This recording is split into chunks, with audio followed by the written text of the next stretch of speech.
Okay, I'll call the meeting to order. Can I get a motion to adopt the agenda as it's printed? Krista Lee and Wenda, any discussion? All in favor? That's carried, thank you. Any conflicts of pecuniary interest and the general nature thereof? None declared.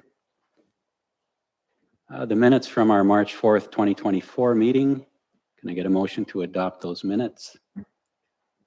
Wendy and Doug, anything arising from those minutes that you want to bring up? All in favor then? Thank you. And we had a meeting, a public meeting regarding a zoning bylaw amendment on March 4th. Can I get a motion to adopt those minutes?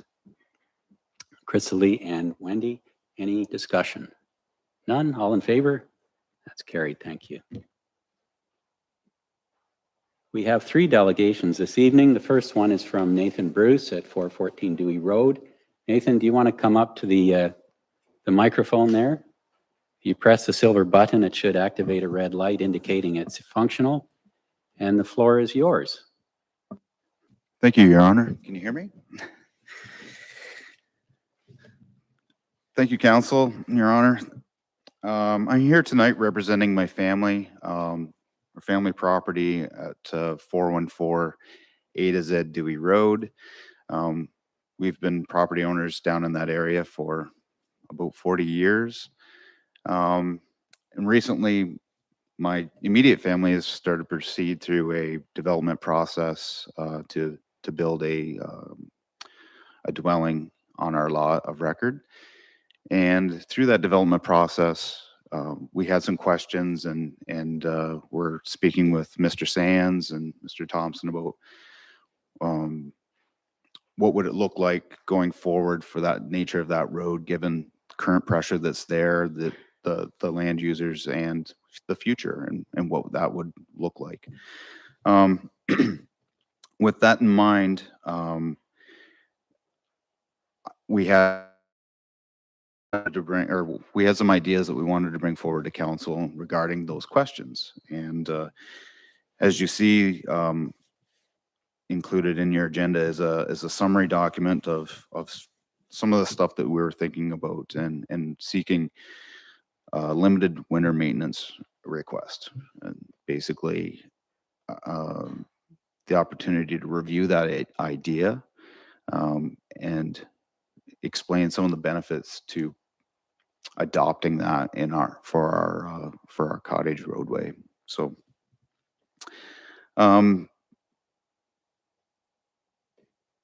we think that proceeding with a limited maintenance request would be fiscally responsible, reasonable, and a benefit to all parties in our area, including many of the land users that are adjacent and nearby that use the road.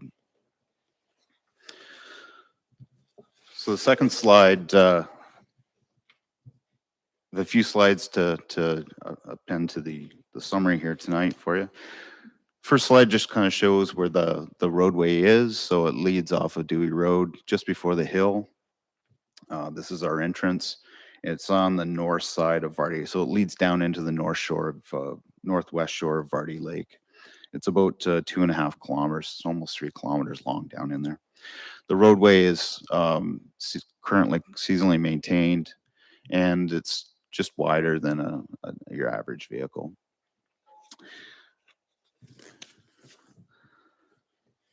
So next slide, the roadway itself has been actively used in the community for well over 100 years. It appears on a lot of the old maps. It's currently fully serviced from hydro, and it provides egress to 12 civic address properties that feature year-round residential, seasonal, some RVs, as well as a solar farm, and most recently a communications tower. The defining qualities of this road make it unlike other, what you would say, cottage lanes or private cottage lanes, in that it's publicly owned, it's on a municipal road allowance, it's assumed through the expenditure of public funds well before 2003. and it's had approved developments fronting it for several lots. The length of it and its servicing alone are two unique qualities. So it's quite a long seasonally maintained laneway, something that is not very often seen. And historically, it was used as part of the route from Camden East north to Desmond. And it was critical in the 2001 wildfire that was in that area that burned up 400 or 500 acres of land.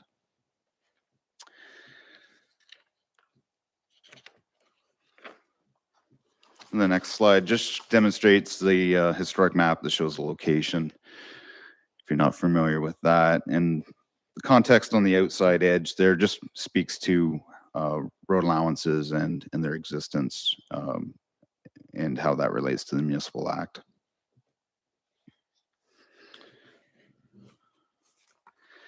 Next slide shows more recent development there, the I believe Rogers Tower, which is directly off the laneway itself, or the roadway. And just exemplifies some of the development that we've had.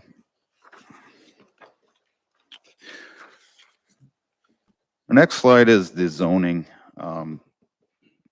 So this is just a bit of the area. In the left-hand corner is what's shown. It's labeled Christian and Sage Lane. Those are unofficial names.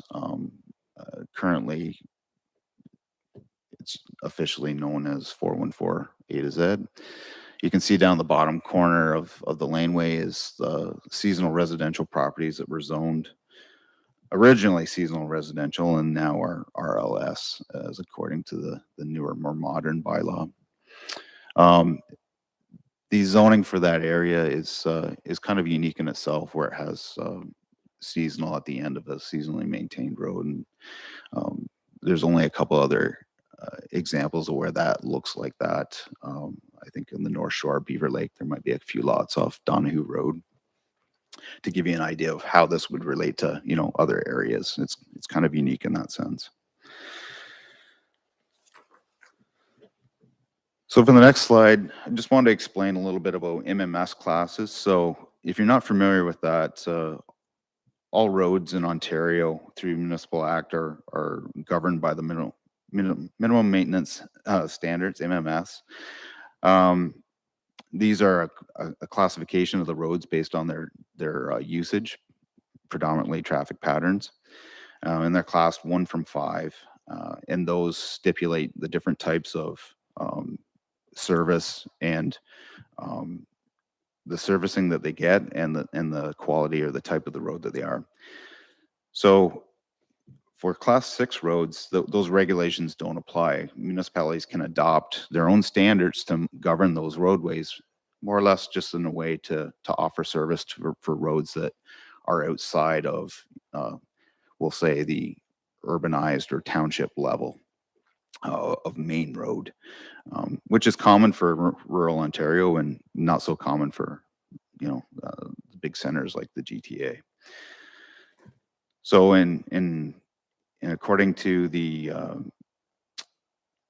to your roads recent roads assessment, Stone Mills Township is approximately 34% class 6 roads. So is about a third of what you have is class 6.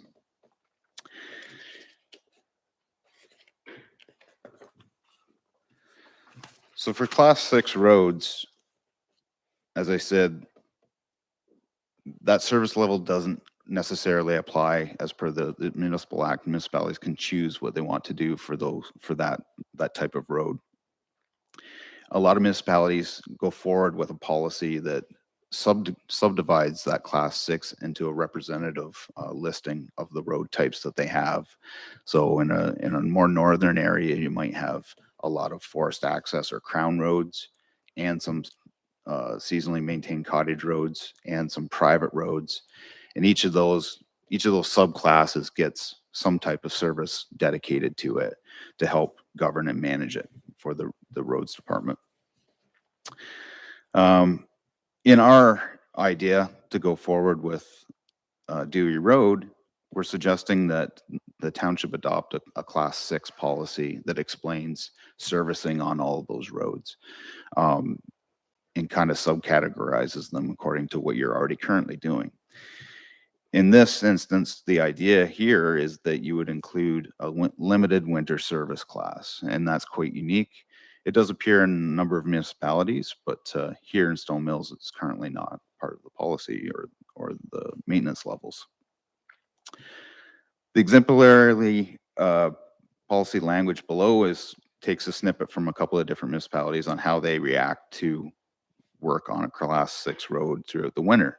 And it's basically just a reasonable request basis for plowing a limited number of times per year over the winter period. So you can see it says requests dealt with on a reasonable request, or that it's governed by potentially duration or timing after a major snowfall, where when crews are available and the equipment's there, then they could do it and just kind of keep the road more or less a groomed snowpack trail, aside from leaving it to build up over the winter period. So class 6 roads are not regulated in the sense that you have to abide by that under the municipal act. It's just your own basically municipal policy. And with that, class 6 classification would keep the state of repair in reasonable given the circumstance. And that just means that ownership, property owners around that road are recognize that it's according to the usage. So you don't necessarily need to have a full traveled road like a county road or full township road, but the sense that it's reasonable given the circumstances for egress patterns and usage.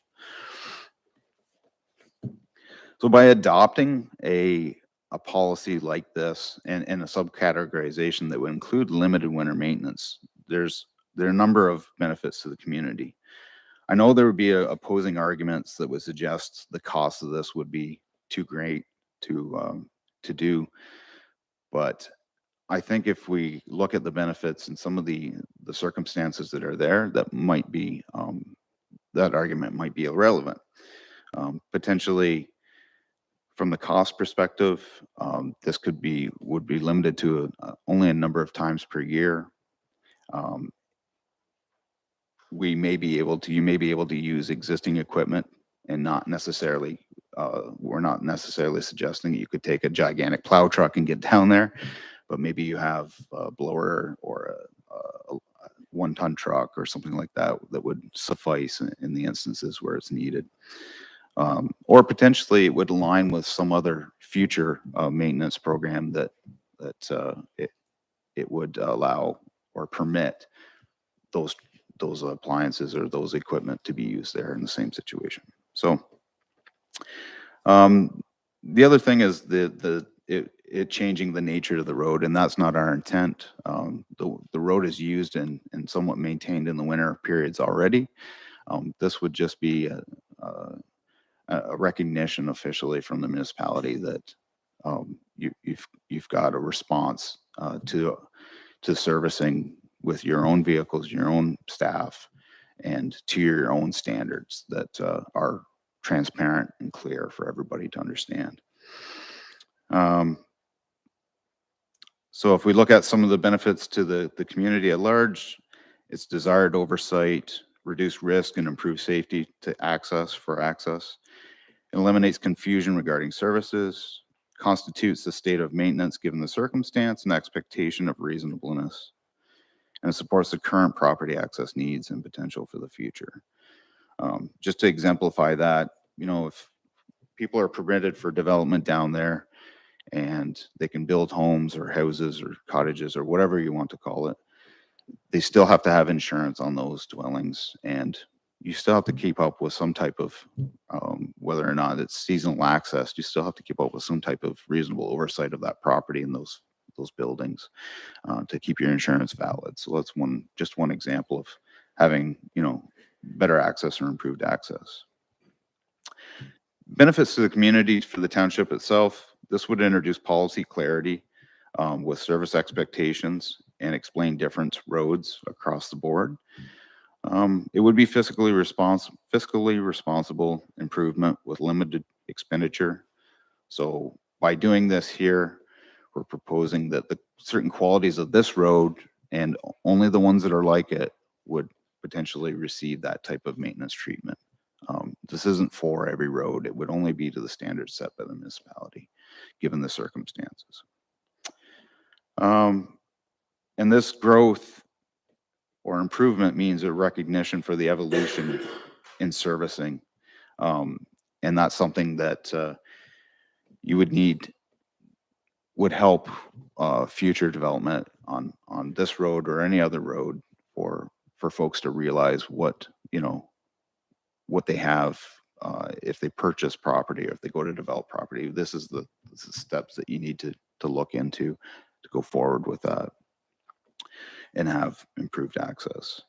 And then finally, for asset management, in planning, prospective developers would benefit from enhanced clarity of information, as well as it would potentially assist with your own future planning and budgeting.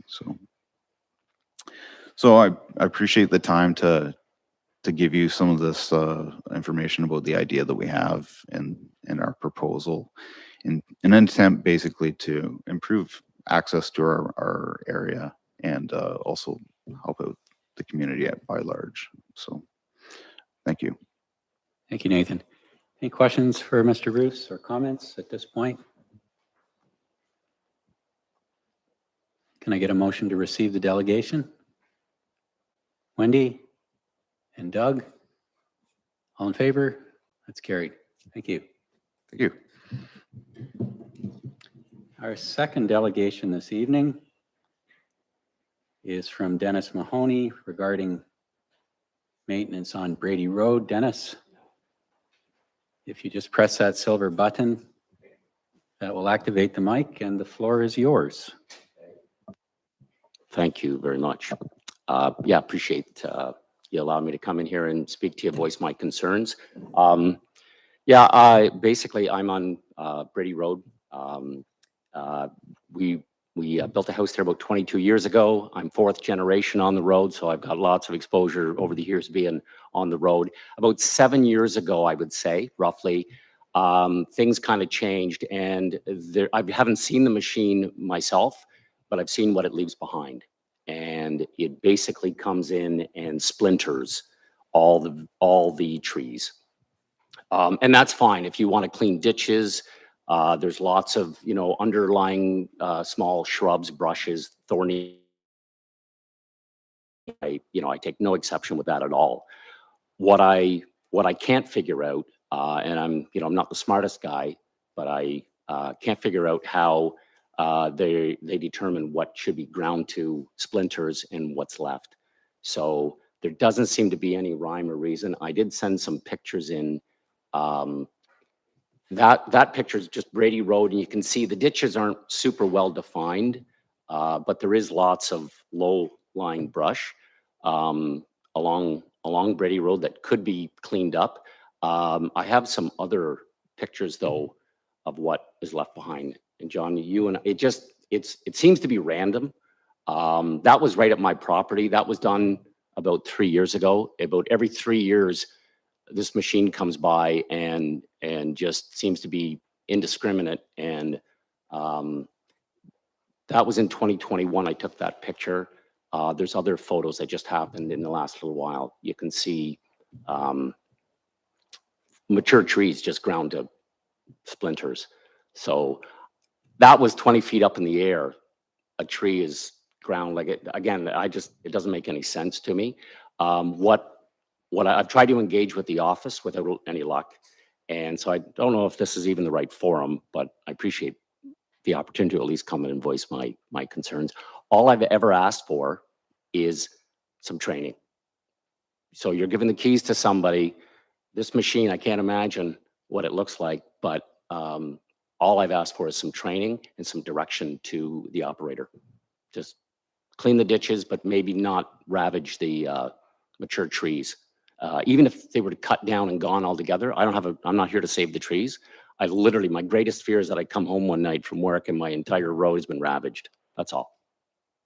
So I don't know what resolution looks like, but I just wanted to voice my concerns.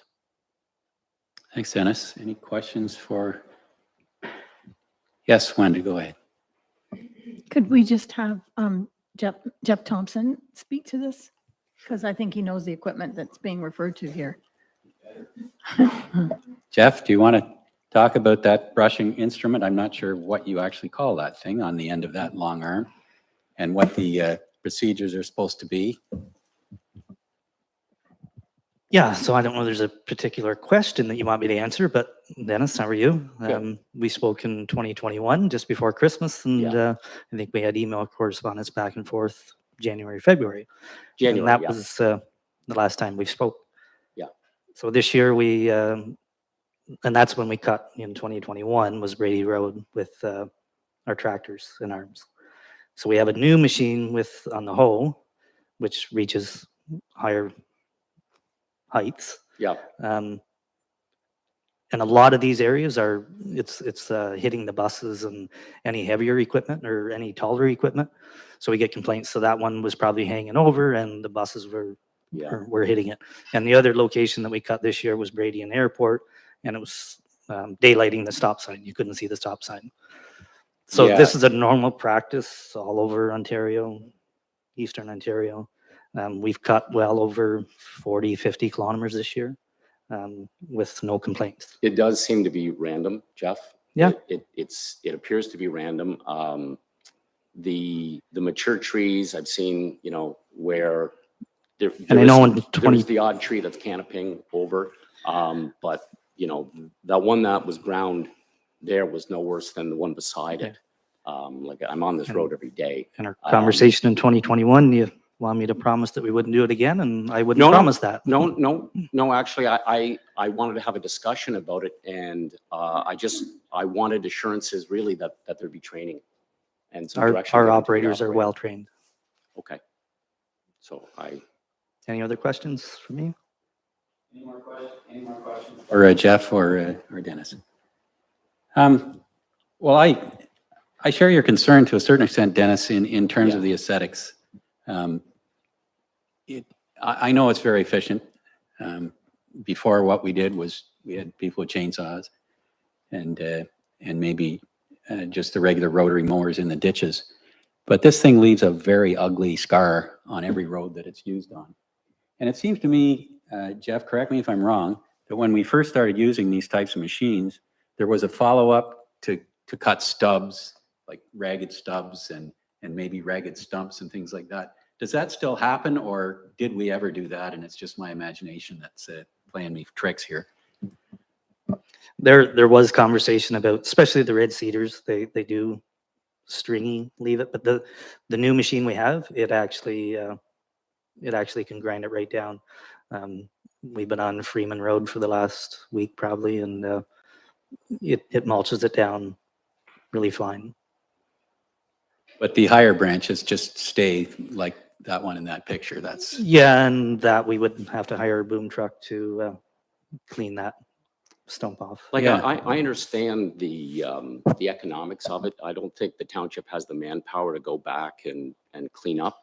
I guess my first picture of Brady Road, that based on some of the decisions that were made to grind certain, to deal with certain trees. The other one actually, Randy, the first one where it just shows the road.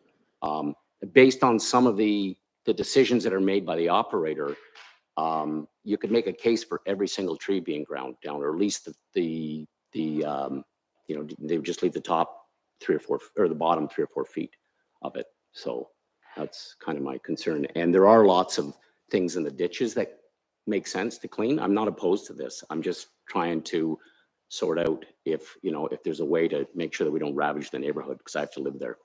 So. Yeah, and I understand that. So I guess to Jeff then, once the machine has gone through there, is there any sort of follow-up inspection, like do you or Ian or somebody go along afterwards and make sure that it's done to your satisfaction, or how does that happen? What are the procedures? Yeah, so this year we have the 2 lead hands that I've been working with And we had a brush crew coming behind um, on most of them, just to take the bigger trees that the machine couldn't take, anything that's 8-10 inches in diameter. They would cut it and leave the wood for the landowners. But in this case, they cut around the intersection, around the stop sign, and they never had a chainsaw crew go behind them. But typically when we're on Rogers Road, Breen Road, we had a crew following, taking out the bigger trees. Yeah, And that's either Ian or the lead hand. I don't get out much anymore. right. Yeah, you're chained to your desk. Okay, anything further from council? Well, I'm not going to make a motion, but I think just for appearances, it would be nice if these things were ground down as much as they could be, because there are some stumps and things that can look pretty ugly. And then any stubs that are accessible, you know, for some of the chainsaw can be trimmed back. It's just, I think it's just nicer for all of us when we drive down these roads. That's just an opinion, but I'll leave you with that. Yes, go ahead, Doug. I think we should clarify though, the pictures, and I was talked to you 3 years ago too. The machine that was used 3 years ago is not the machine that is used, the new machines used today. It left just exactly as was said. It left a straggly 3-4 foot mess, the old machine. It didn't break it down to the ground. But this machine, I watched it work the other day, and it's the first I'd ever seen it work. They can go right to ground level. The only problem is rocks. The problem with Brady Road Yeah. is because you have a lot of long-standing Yeah. Yeah, you have a long-term land holders. The old rail fences are quite close to the road. I think as properties change hands over the years, the township claims an additional portion, I believe. So you have these old rail fences and they're grinding, you would be grinding to the rail fence. You're not able to go to the ground if you do what is often done. I think the ditch should be ground down where it can go all the way to the ground. Where trees are along the fence line, I think they should be left. That's my personal opinion. So, Anything further? Thank you, Dennis. okay. Thanks a lot. Appreciate your time. Can I get a motion to receive Mr. Mahoney's delegation? Doug and Wenda, all in favor? That's carried. Thank you. Our final delegation is Carolyn Butts, looking for council support for My Main Street Community Activation Fund application. Carolyn, how are you? Very well. So if you just press that silver button on the mic, Carolyn, it should light up red. There you go. Hi, I'm Carolyn Butts. I'm here with Chantal Leblanc. And we are here tonight for some application support for an event that we are seeking funding for. The funding source is a FedDev initiative called My Main Street. I've been quite involved with the Main Street program now for 20 years, I guess, once TECDC was involved in applying for money for Stone Mills, Tamworth, especially. So do you have the event description that I sent in? Okay. So this is it's the working title is Earthwork, a material experience. And I've been involved in the community for more than 20 years. I run a business and I've been chair of the boosters from 2006 to 10. I was the chair of the Heyday Committee and I've run a lot of events. And Tamworth currently is feeling, I guess, the woes of COVID and just a main street that just is non-budging in terms of activity and commercial activity. So I have recently met Chantal Leblanc. She is new to the area. I will let her speak about herself in a moment, but we have already engaged in running an event. I just can't seem to stop myself from having fun in this community, and I will not give up. So this event, however, is one that is the dearest to my heart. As you know, my work has been involved in recycling materials And this is a material experience, a single day that we are planning for August 31st. It's a family day. And what we would like to do, being artists, being First Nation, Métis, and local, committed local businesses, is we would like to connect visitors, local people to the land, through the buildings that we live in, through the activities, business activities that we do, by engaging the local artisans and business owners already in Tamworth who do work with materials. We all work with materials of the land. We live in materials of the land.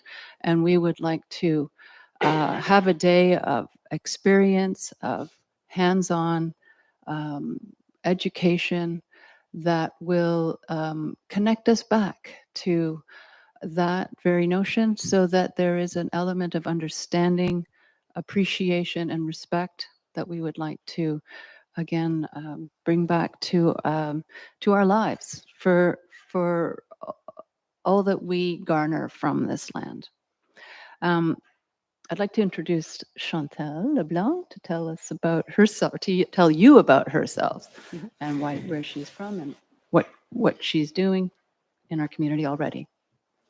Hi, thanks for having us.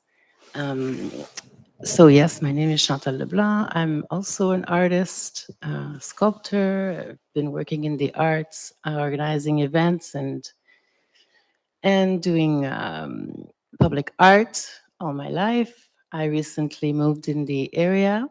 I purchased the United Church in Roblin in order to create a space where we can celebrate the arts and well-being through visual arts and music and meditation and yoga and things like that for the community. So I have met Carolyn a few months ago, last summer, and we seem to work well together. We have a vision that is similar, and we'd like to collaborate on this project together. And we need some supports to apply. Yes. So what we are asking for tonight, what we need, we are planning to do all of the application writing, expectations, and what's the vision and budget.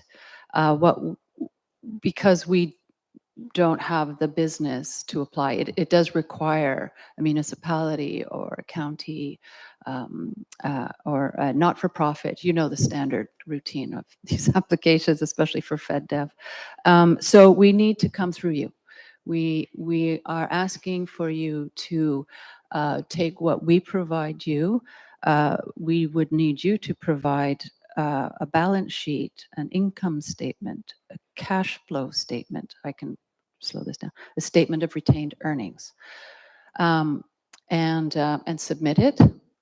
And I would assume, I think the process is you receive funds that then come to us to run it. Yes, and we've done these sorts of things before with other applications, Carolyn, as I'm sure you know. What sort of deadline are you under at the moment? March 31st, pretty tight. Okay. Yeah. So what would this involve in terms of logistics for the township? What would staff have to do? How soon would they have to do it? Is there some back and forth, or is it just one time and then away we go? What's the steps? I think it's a one time. I've looked at the application and I believe that we can absolutely fill it out ourselves. And it's providing the financial. Do you have those statements, like balance sheet, income statement? Is that already, I guess it's for 2020, 2023. Do you have that? I don't know. Well, that's a good question. Our treasurer isn't here this evening. Okay. But I'm sure we've got the templates from other times we've done this with the federal development people. So I'm assuming that staff know the routine or can figure it out from past applications.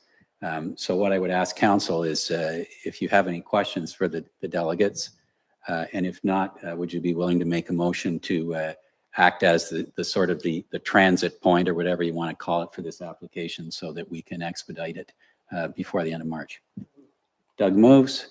Crystal Lee seconds. Any discussion? All in favor? That's carried. Thank you. So what would you like, Brandy, in terms of contact with Carolyn and Chantel? So was that a motion to receive the delegation and that staff work with the organization to submit? Okay. Yeah. So that's all. So you'll be in touch. Yep. So you'll work. I have her with email. Brandy, Yeah. our clerk, Perfect. and I hope everything goes smoothly. And Thank thanks you. for taking this initiative. Thank you. Thanks very much. Thank you, Brandy. I'll be in touch. Thanks. Okay, our next item of business.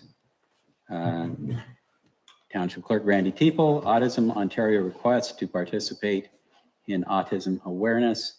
Can I get a motion on the floor that council receives the report for information, or the council support the request and direct staff to purchase a flag and have it raised on April 2nd for a 2-week period? Can I get that on the floor, please? Wenda and Rob, go ahead, Brandy.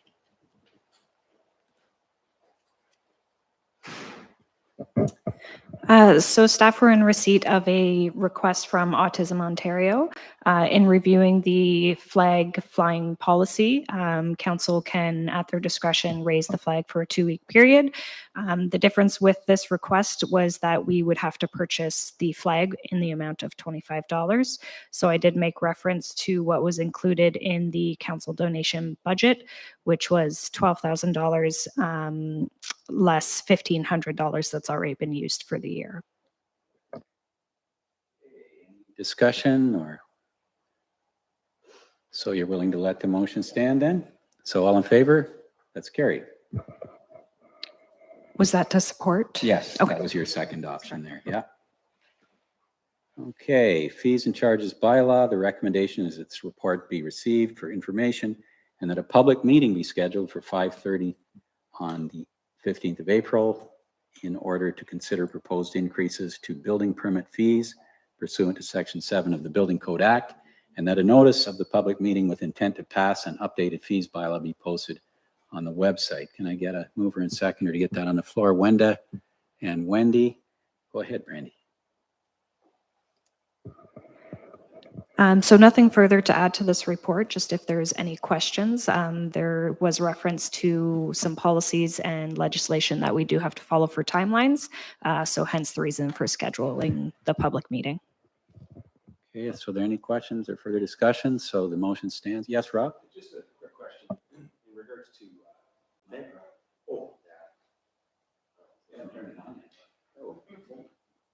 my apologies. In regards to fence viewing, can I get a little clarification on what that is exactly? It's not an artistic pursuit.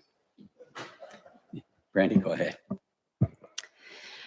So under the Line Fences Act, if there is neighboring properties that cannot agree on the make, the boundary of, well, not necessarily the boundary, but the make of the fence, what should be used for the fence and who's paying for it, they can apply to the municipality to have fence viewers go in and determine how the cost is being split.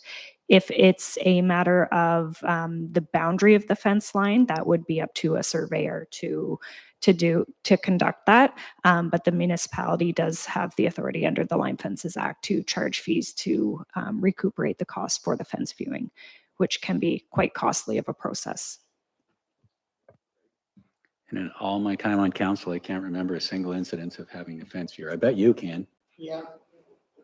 Mr. Clancy was fence viewer for years. He has, and fence viewers before him was Mr. Glass from Enterprise. I can remember a few occasions where he had act. Yeah. It's, It usually involves farmers and non-farmers who have bought farm property and don't want to keep their fences up. yeah. But it's been a long time since we had to deal with one. Mover was Wenda and seconder was Rob. Yeah, Wenda, go ahead. A question about a new one. which is a death registration, death within the municipality and death outside a municipality. Sorry, I don't understand this one. I assume when somebody dies, somebody tells the township. But I'm not even sure who does that. Is it the funeral home that takes that over, or the, whoever the cremation milestones, they would contact you and then they would pay that fee and pass that back on to the, is that how that works? Yes, through Revise, that's correct. Funeral home, a death has to be registered with a municipality. So it doesn't necessarily have to be registered in the municipality where the death occurred. But if they are registering the death where in the municipality where the death occurred, you would typically charge a fee for it. Or if they're registering a death that happened outside of the municipality, you would charge a bit of a higher fee, because then you have to send notification to the municipality where the person who deceased lived. So there is a bit of paperwork with it. And then when you do receive death registrations, the municipality has an obligation to send those to the ministry. Okay, thank you. So, and just to add to that, looking in our records, we used to do death registrations in our municipality. We do have one local funeral home. That practice looks like it ceased to exist around 2016, 2017. So I have reached out to, I believe it's Hannah Funeral Home, to see if it's a service that they'd be interested in utilizing. Otherwise, they have to go to Loyalist Township or Greater Napanee to register a death. Okay, anything further? Rob, go ahead. And one other thing I had a note of here, and that's great, by the way. Thanks for that information. We're learning a lot today. And this might be for Chief Thompson. The fee for responding to a fire is based on a new response rate from November 1st, 23. I just was curious, just for information purpose, for knowledge, is how that's structured, and like, does it actually cover our costs? Is it a small fraction of what we usually incur? And if it isn't paid, can we put it against taxes, that sort of thing? I'm just curious. Yeah, through you, Revise. That new fee structure was based on the MTO rate that MTO sets out, I think every year, maybe every other year. It's more of a rate for responding to the 401 or an MTO road, a provincial road. So we just followed the MTO rate for our rates. It's changed a bit, but yeah, that's how we come up with that rate. And then I think they go by inflation too, so they increase by inflation every year. And as far as billing, we do invoice for that. Yeah, invoice directly. And we've never had an issue with anyone not paying. Okay, anything further? We have a motion on the floor. All in favor? That's carried. Thank you. Okay, item 8.4.1, replacement of unit 1921 with an electric vehicle. The recommendation, the council receive the report entitled Replacement of Unit 1921 with an electric vehicle, and the council approve the purchase of a fully electric vehicle to replace Unit 1921. Can I get a mover and seconder to put this on the floor? Wendy and Crystal Lee, thank you. So who's going to speak to this? I'm going to speak to the first portion, and then Jake has a section of the. Okay, Nate Maliska, if you go ahead. So in early November, we experienced an engine failure in one of our F-150s, and it's currently, since that time, it's been in Kingston at Petrie Ford, awaiting the repair. And we haven't had a timeline when the parts will actually arrive. We finally received the timeline about 2 to 3 weeks ago, and it's August of 2024 when we can expect to see the components to be able to repair it. So I guess during budget time, there was some discussion around maybe electrifying one of our vehicles in the fleet. And we saw this as an opportunity to seek pricing on that. And that's what this entire report sort of speaks to. It does come at quite a cost to do so. Not just the vehicle itself, but some infrastructure that needs to take place, some installations that need to happen in the roads garage, as well as viability, whether this is something that we could actually use within the fleet. And so through some discussions with Jeff and myself, we sought to get the extended battery, which is takes it to 500 kilometers of range. So that does accelerate the cost. I believe it's $16,000 additionally on top of, well, that cost is built in there, but that is an additional cost to the base price of the vehicle. That is what you have there. But the reason these two reports are kind of compiled is so that you could have an overview of since 2021, we've had two Kia Niros that the building department has utilized, and that's kind of speaks to the expense and how it's been used. So to kind of speak to the same thing, that we think in the roads fleet, it would actually be something that we could explore and utilize. Jake, you're going to pick up the ball now? Yes, through you, Reeve Weiss. The second part of this report was written by me actually quite a long time ago. Just in the past few months, it had appeared to us that this report that Nate just wrote may be coming to fruition at some point. So at that time, my report was just kind of shelved, and with the thought that it would be brought forward whenever this proposal that Nate is bringing to you today came forward. And my part of the report is just basically looking back at kind of the bright spot, I guess, of owning an electric vehicle is looking at adding the costs and maintenance and the much lower maintenance costs that you can experience with these vehicles moving forward. This kind of report's coming at you at a time when, I guess, fortunately or unfortunately, no matter how you look at it, it looks like there's a pretty significant carbon increase tax about to happen, despite a lot of premiers not wanting that. So anyways, I'm happy to go over the numbers of the parts of the report that I wrote in terms of the annual costs to owning an electric vehicle. Certainly the electric vehicle that Nate is gearing you guys up to buy is one that I do have experience with too, in the sense that it seems to me from reading the report that it's my personal vehicle with a bigger battery. And generally speaking, I can tell you that 31 kilowatts is per hour. Kilowatt hours is kind of what it's kind of averaging in terms of its use per 100 kilometers. I can just point that you know I've actually am accumulating a lot of electric vehicle hours driving, and I can say that the headaches with traveling with them are real. There's a lot of things that need changed in that industry in terms of downloading 46 different apps and giving them money. But these vehicles generally, as a fleet vehicle that wouldn't leave the township, is kind of where they would shine. Just as a person who's been driving them now for a few years. So happy to take questions. I think Nate's happy to take questions. I think this is a report aimed at you know, maybe generating some questions and answering, and let's see how this proceeds, I guess. So. Thank you, gentlemen. Any questions for Nate or Jake at this point? Rob, go ahead. Yeah, I really enjoyed reading all of this. This is really in depth.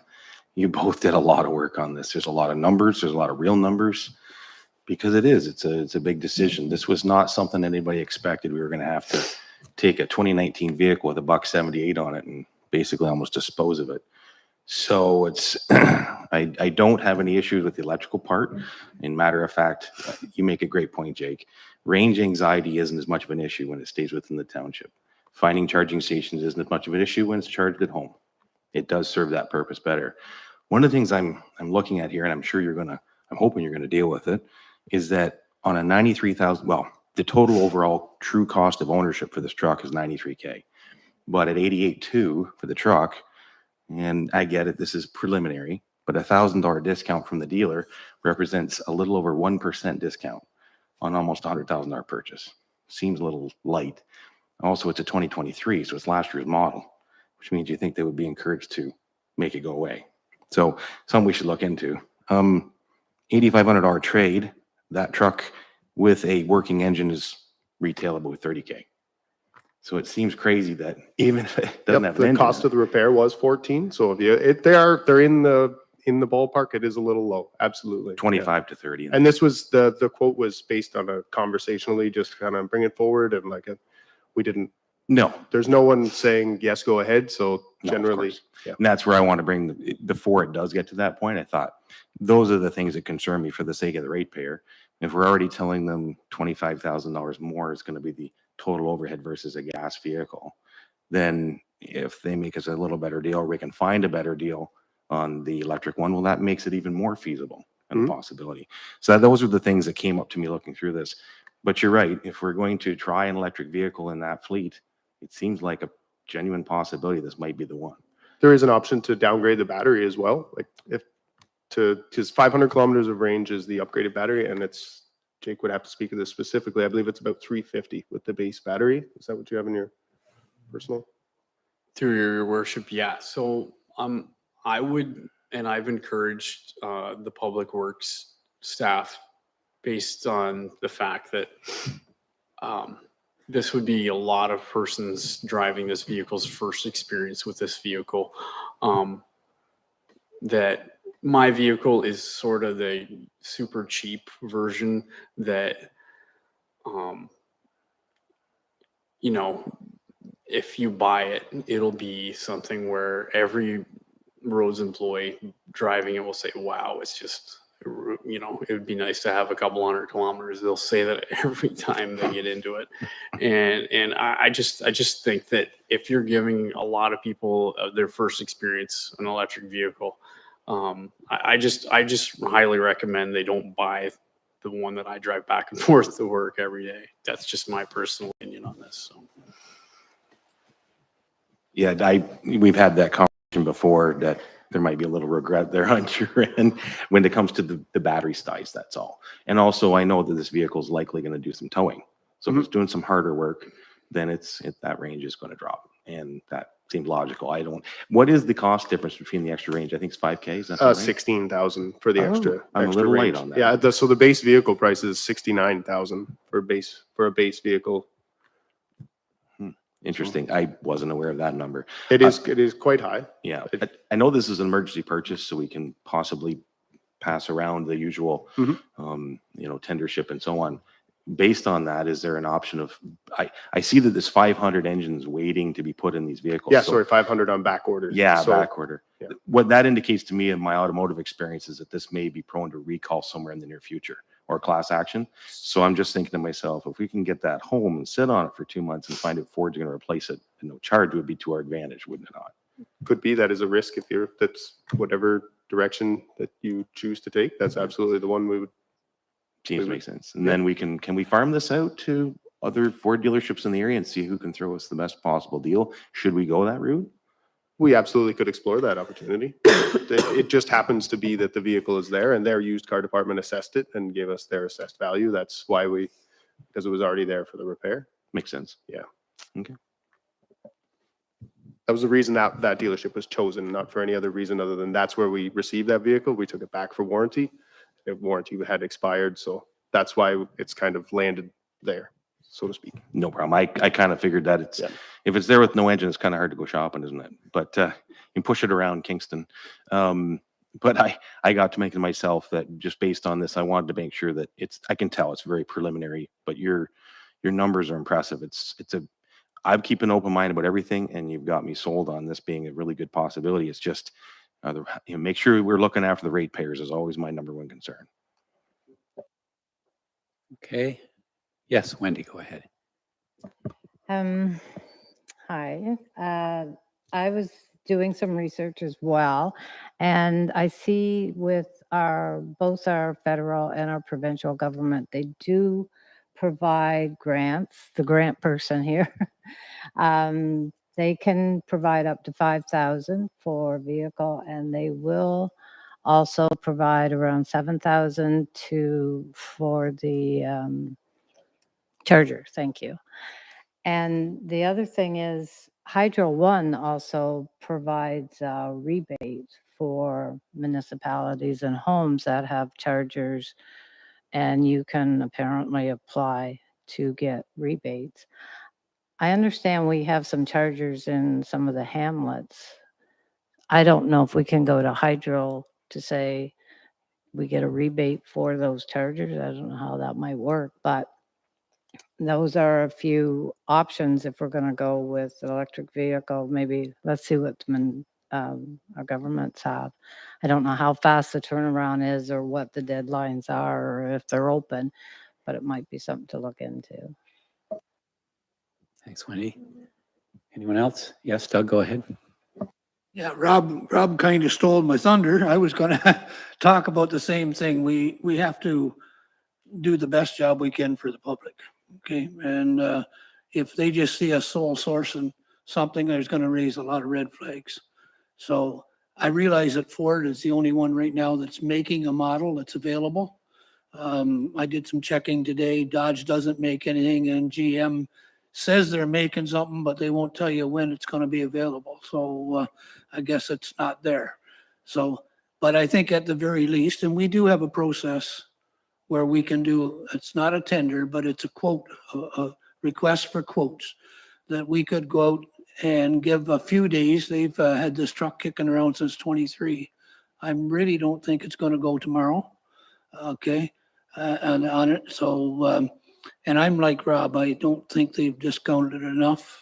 Even on the gas vehicles, they're discounting up to $10,000 for 23. So I think they've seen a willing buyer here and said, we'll optimize this case.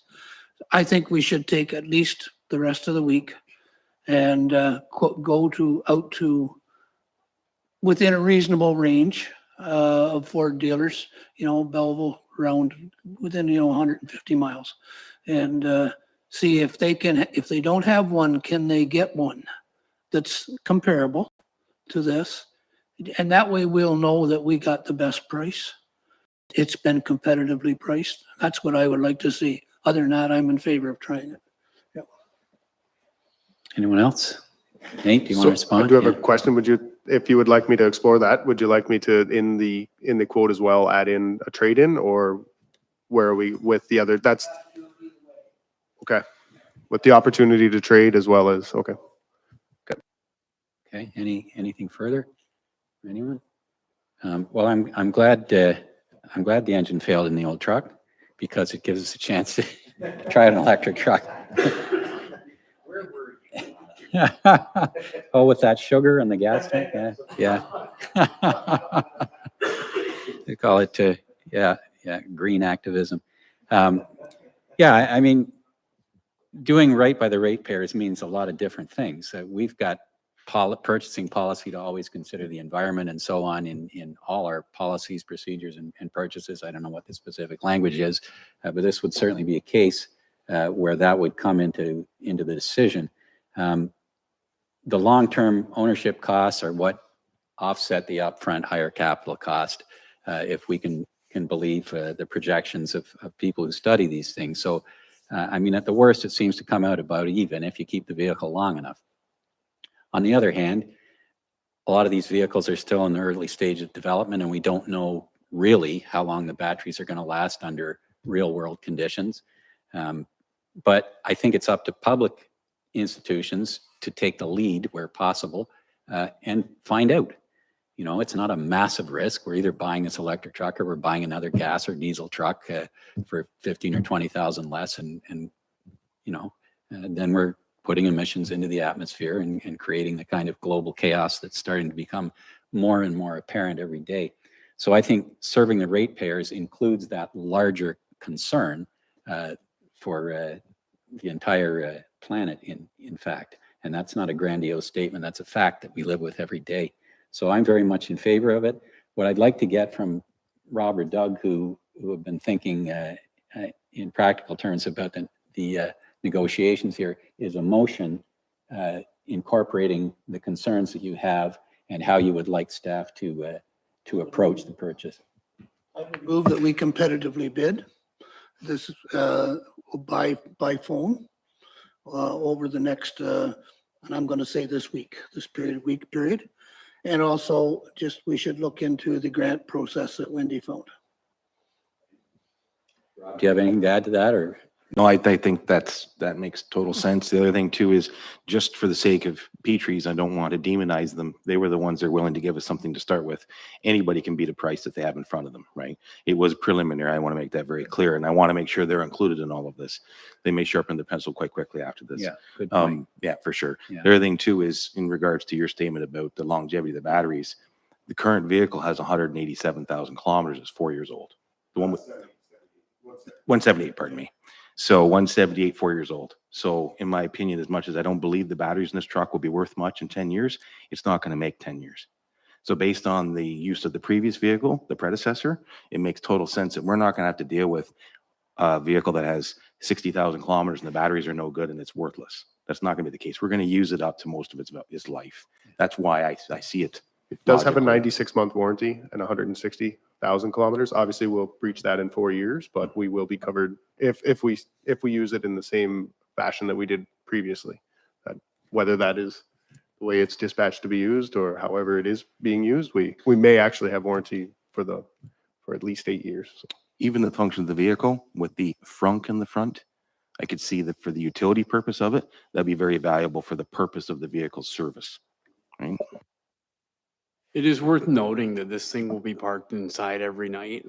Mine's parked outside every night right now, which actually is not good for hydro consumption because there's actually something inside that battery that's keeping it nice and toasty while it's parked outside. And it says every night when I go to park it in my house, please plug me in.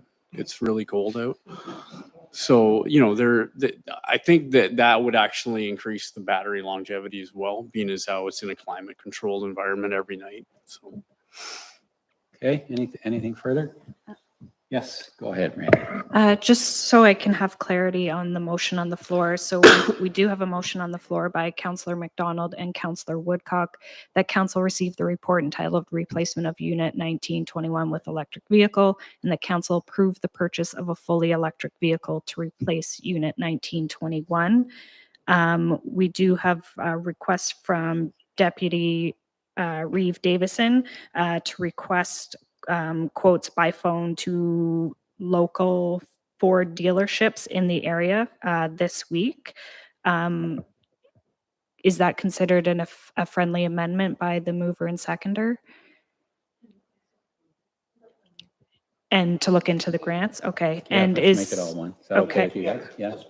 And is council providing authority to make a purchase on the lowest bid? Or best bid as judged by staff. Okay. Yeah. So I'll request like an email record just to have a record, not just by phone, like in Yeah. a conversation area. Of Yeah. course. Yeah. Make Give them time to get you a deal. yeah. And get back to you. And maybe build into that you'd like to have one free and clear of trade, straight purchase versus the trade. Yeah, it's nice to know. You never know if they need the other one. They may have to go to Western Ontario to get it. Yeah. The vehicle we were quoted is on the lot in Petrie as well. So that was the one he quoted us on. Okay, we've got all the details there. You okay, Randy? Yeah. All in favor? That's carried. Yeah, thank you. I will just say the province has no grant for electric vehicles. They withdrew that when the new government came into place. The only one available is a $5,000 federal grant, and I would expect that quote has included that already. And I don't know about the chargers. Maybe that's just for municipalities, but I couldn't get a grant for a charger at home. But they'll find out when they check it out. Okay. Moving on, items for consideration. 10.1, MPP Rick Brzee, request for support regarding mobile medical clinic. The recommendation that council receive the communication received by MPP Brzee for information, or the council directs staff to draft a letter of support to be signed by the Reeve. Can I get that on the floor, please? Wenda and Krista Lee. Any discussion? Yeah, Wendy, go ahead. I just found the letter very vague for us to give support. Is this mobile medical clinic LNA, or is it Hastings, or is like, where is it going to be? Like, not that I don't support it. I don't care where it is. I think it's a wonderful thing, but for us to write a letter, there should be some kind of relationship for us to be able to speak to it.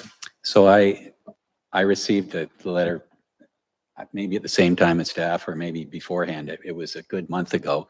And I wrote back with just that idea, said, what is the actual proposal?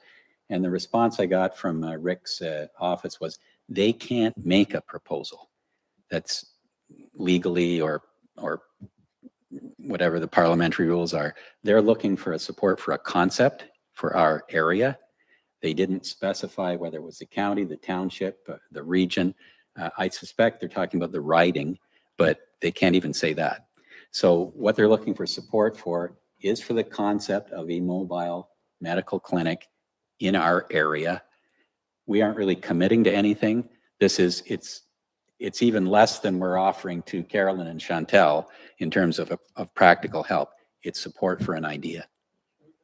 Just write a letter saying, we think this is a great idea. Good luck with it. Kind of let us know what happens. Anyone else? Yeah, I think we got a mover and seconder already. Thanks, Doug. Sorry, that's to support and Yes. to prepare a letter. Yes, that's right. Yeah. All in favor of that? That's carried. Thank you. And a donation request from Friends of the Salmon River. Council budgeted $12,000 for donations, and to date has approved $1,500 in donations, less $25, I guess, because we're buying an autism flag. So this is, I'm sure you've all read the letter. We've supported Friends of Salmon River before, so this is a request, I believe, for $500. I haven't looked at the letter in the last couple of hours. Can I get this one on the floor? Wenda and Doug, any discussion? So that's a motion to support the request then? All in favor? That's carried. Thank you. And another request for donation from Hollow Square Market for a donation for the Canine Water Sports event. Similar information. And Brandy, how much are they looking for? I haven't checked this one. I think it's whatever we can give them, is it not? They haven't listed a specific amount. They've listed what the prizes are, running from $2,500 to top dog, down to $100 for on-site advertising with logo, raffle prizes, and so on. In any case, can I get a motion to get this on the floor for discussion? Wenda and Wendy, what are your thoughts? Yeah, go ahead, Doug. This is a little different than normally our donations go to organized nonprofit organizations, especially sports clubs, things like that. This is a little bit different. It's the SPCA, which I mean, I think we all probably support the benefit of the dogs. That's where the events are going. But for me, I'm not sure that I want to put a large amount of money into this. I'd be willing to go maybe $100 or $150, something like that. Any further discussion? Rob, go ahead.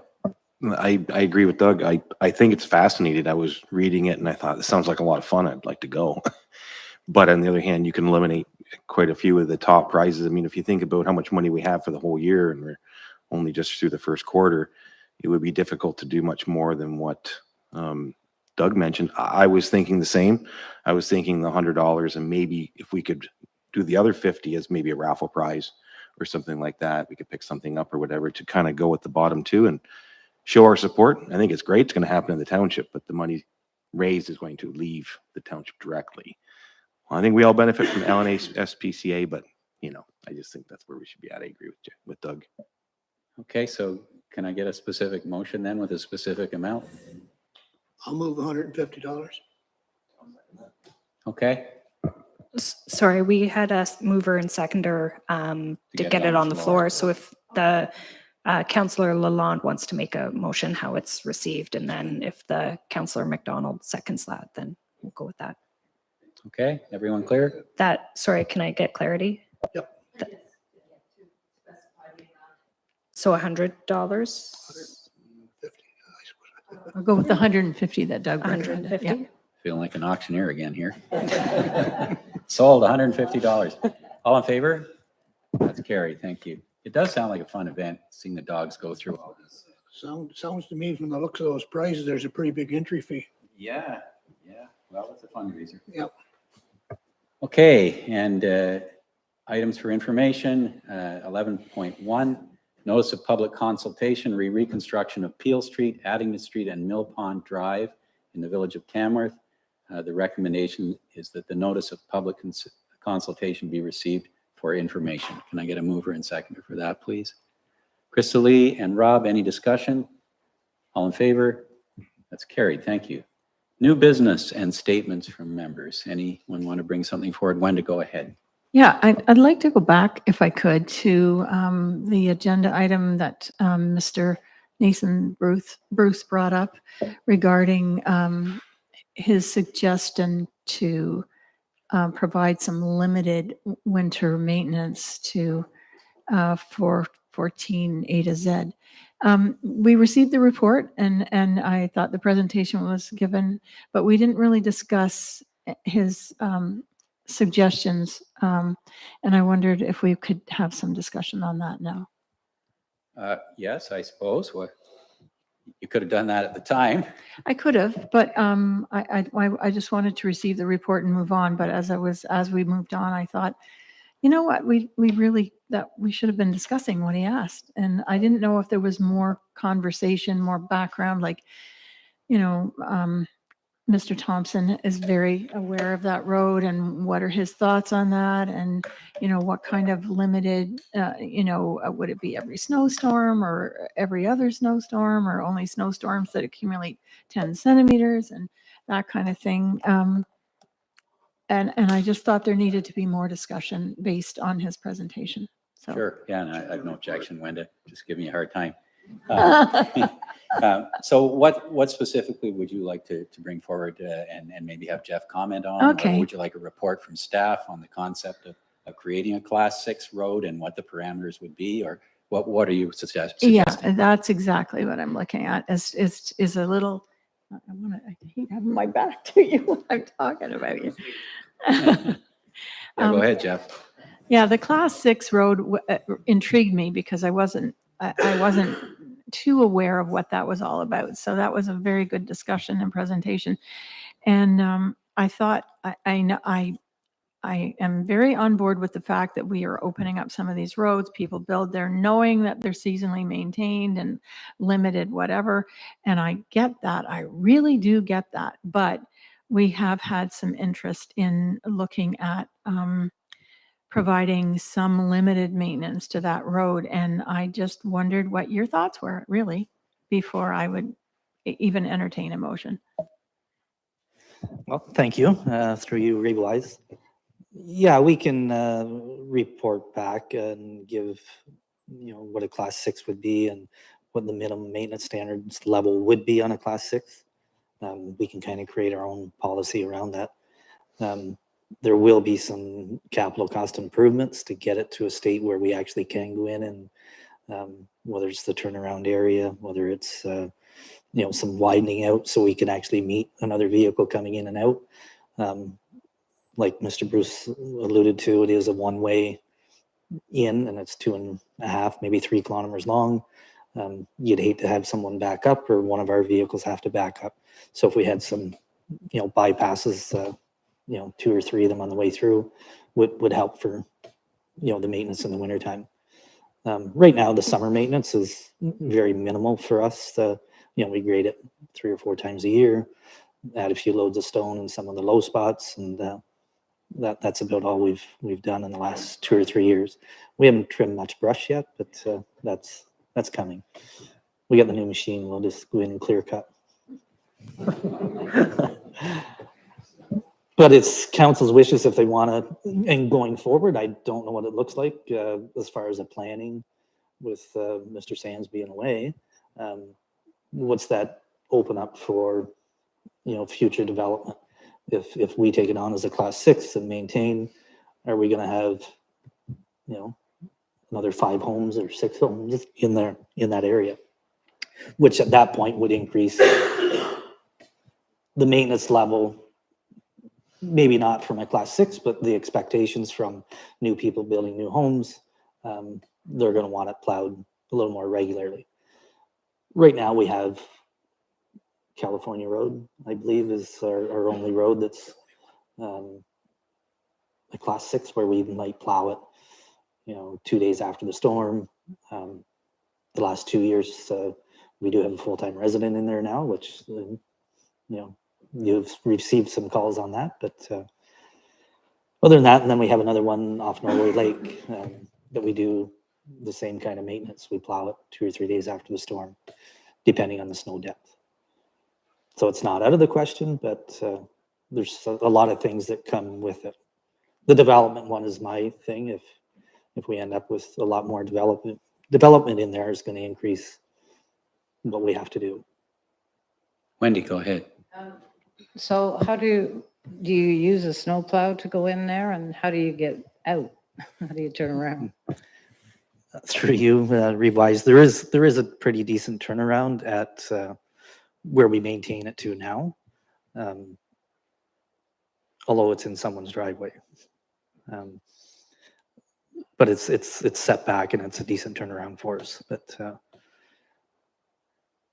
in plowing it with a tandem, we wouldn't be able to plow with a tandem. We'd have to use our loader. We don't have a 1-ton with a plow on it, but we'd have to use our loader that does the village streets and stuff like that. California Road, we go through with the loader, just because a tandem can't make it. Yeah, go ahead, Wendy. It is a township road that we used to keep up. Like, it's always been a township. Are you talking about the Dewey Road, Christian Lane, or are you talking about California Road? The Dewey, I Okay, think. yeah. So Dewey Road, it was always, it's a road allowance, and it was always an unmaintained until I believe it was 2018, because we have spent public funds in there after the fire 2001. It was on council resolution to go in and do some work. And I think maybe 2020, there was a request to do some work in there again.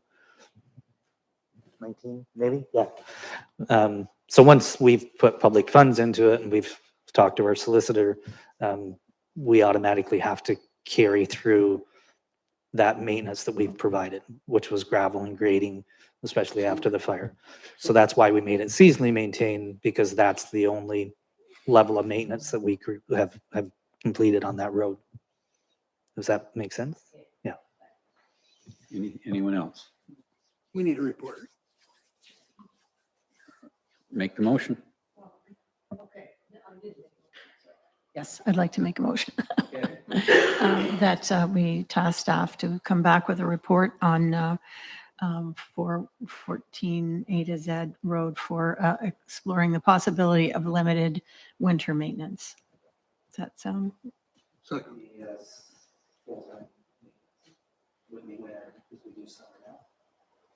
Oh, okay, okay, see, okay, yes. Yeah. Thank you. Yeah. Okay, and you're seconding that, Doug? Yep. Any further discussion? All in favor? That's carried. Thank you. Okay, we still got openings here for new business. Thank you, Jeff. And statements from members. Anyone got anything else? Yes, Rob, go ahead. Just a quick thing here. So I was successful in partnering with the Alzheimer's Society to do, as I spoke about prior, and there'll be 3 different dates that have been set. We will be broadcasting that in the near future on the social media and website, as we agreed to when I brought it up before. I've got some flyers. If you don't mind, everybody in the room, anybody who wants one, then to my limit of how many I have, I guess. If you can take them back to your community and pin them up somewhere, would be nice. And share it when you see it on social. I think it's a really great thing for our community, and the folks at KFL&A, Alzheimer's Society, are quite excited to be approached and to be brought into the community to do their good work.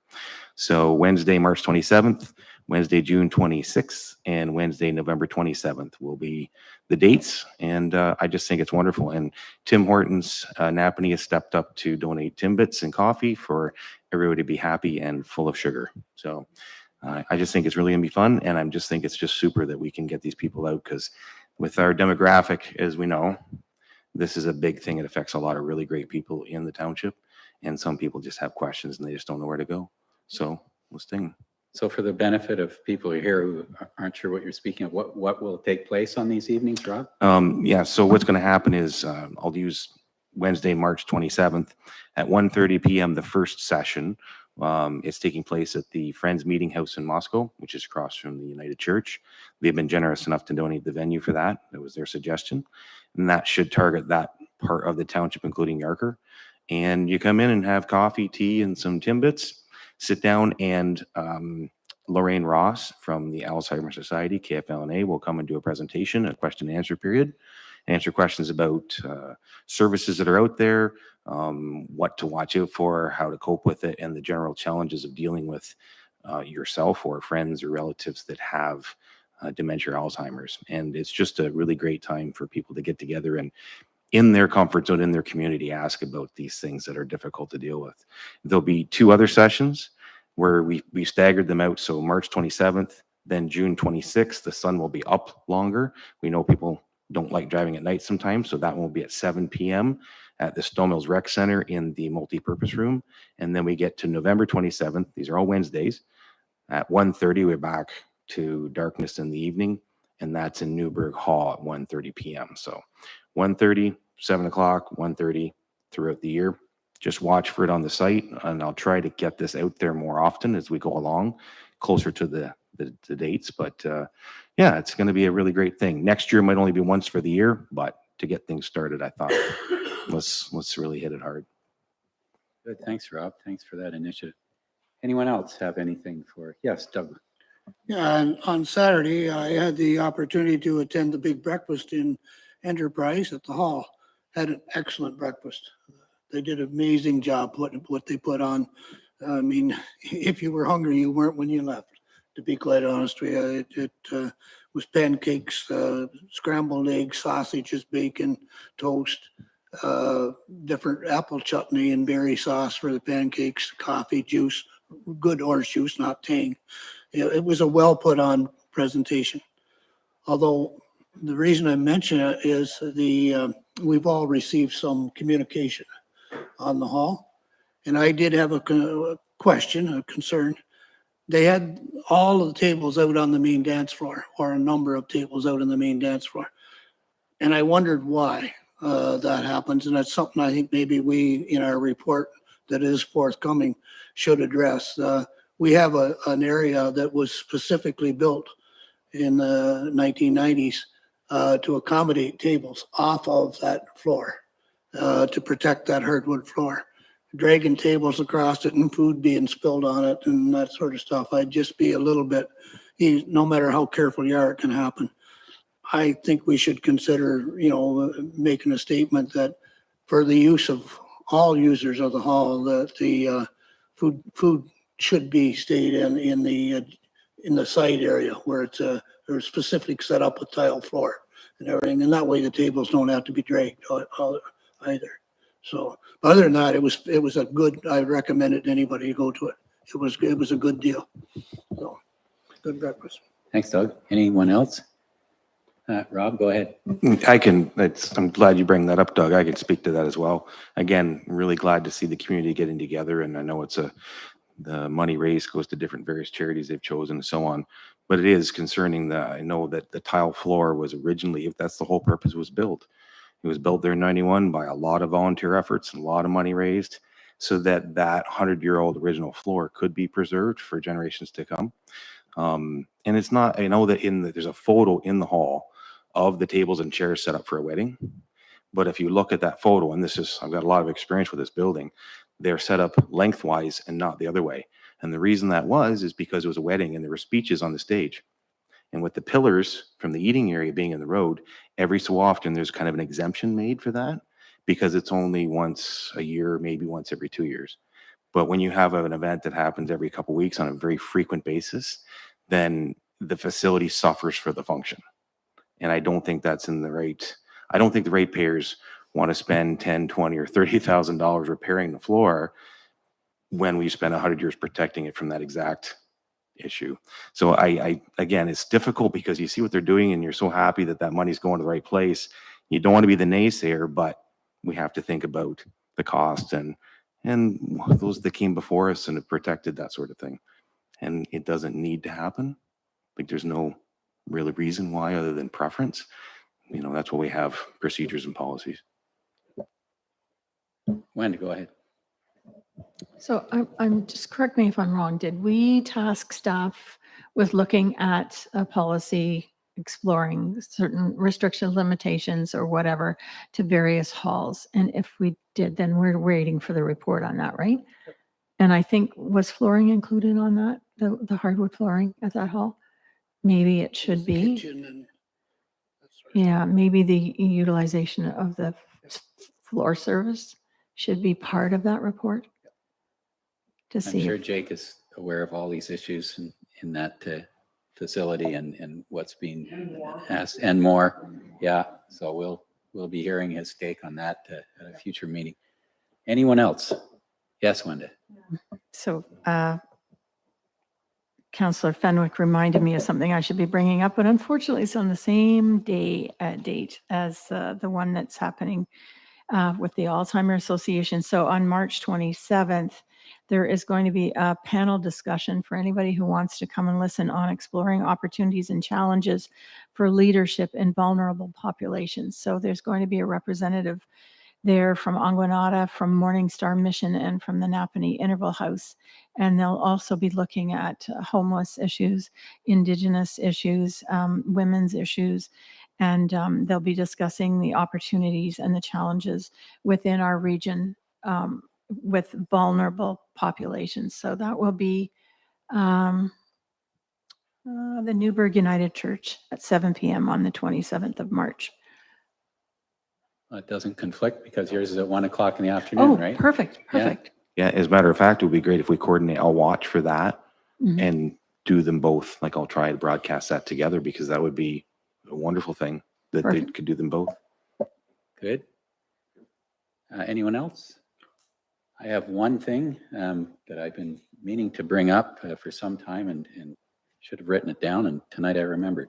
And Jeff, it's in regard to all the ash trees that are dying along our roadsides from the emerald ash borer. I know along my neighbor's property line and mine, and I think they're on township property, and we got a lot of dead trees, and what your thoughts are about the potential for damage, limbs, trees falling in roads, and any proactive steps you've been thinking about. Yeah, through you. That's a great question. It's been probably a year and a half, maybe two, that we've noticed a lot of the ash borer, especially on the county road allowance as well. Right now, there's no funding with the ministry or MNRF. It's just basically if someone calls and we determine it's going to be a safety issue in coming down. I mean, there's still, it takes 3 or 4 years from the rot to get weak enough and come down, but we've been proactive. We cut a bunch on 41 highway for the county just before the MTO yard. There was probably 30 there that had died. And we're trying to do some on our side roads as we have a brushing program, which actually was a really good year. We didn't have much for winter. We've got a lot of trees cut and a lot of brush cut. Oh, you just got your eye on it, basically, right? Yeah. Yeah. And I mean, if residents phone and they are worried about it, we get on the list and schedule. A lot of them we can cut ourselves, but a lot of them might be in hydro, and then that takes costs. Last year we kind of went over budget in our tree removal outsider costs, but it is what it is. We had to do it. You know? Yeah, we got to do it. I know on the way to Tamworth, there's quite a number of, 1 to 1.5 foot diameter ones. Yeah. There's a few along Centerville Road that aren't so big, but you're right. It's going to be 3 years from now when the ones who've died in the last couple of years start to get to the point where a windstorm might push them over or whatever. Yeah. And then it has potential for accidents, really. Yeah. So that issue is out there. It's too bad. Remember after the ice storm in 98, there was a big tree replant program. We mostly planted ash. There's 2 on Goods next to me. Nice 20-year-old ash trees, and they're going to come down eventually too. Anyway, I just thought I'd bring that up, so you're well aware of it. I'm not surprised. Okay, thanks, Jeff. So if there's nothing further, we've reached the end of our meeting. We have no closed meeting this evening. So I need a confirming bylaw. Doug and Wenda, all in favor? That's carried. And a motion to adjourn, please, from Wendy and Krista Lee. All in favor? Thank you. Good evening. Thank you for coming.